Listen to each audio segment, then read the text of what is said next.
Sijabule kakhulu namhlanje usuku oluyingqayizivela, usuku lapho sinalo mkhosi obaluleke kakhulu okuzogotshwa kwenkosi yalapha eMazizini, inkosi uMiya.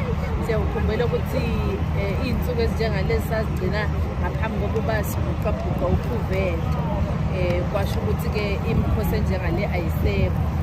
Namhlanje-ke kumnandi kakhulu ngoba uma ngabe sinale mikhosi sisuke sithola nesikhathi sokuthi abantu bafunde ngemvelaphi yabo, bafunde futhi nangamasiko wethu, nangokuthi siyigqaje ngamasiko wethu, bese sifundisa nabantwana ukuthi kuchaza ukuthini ukuba yinkosi, kuchaza ukuthini ukuba umZulu, kubaluleke ngani ukuthi ube umZulu, uyigqaje ngobuzulu bakho, uyigqaje futhi nangento yakho, ngoba isikhathi esiningi seside sibona abantu bathanda izinto zabezizwe, ukuthi bona bezizwe into zethu abayithandi njengoba sizithanda thina.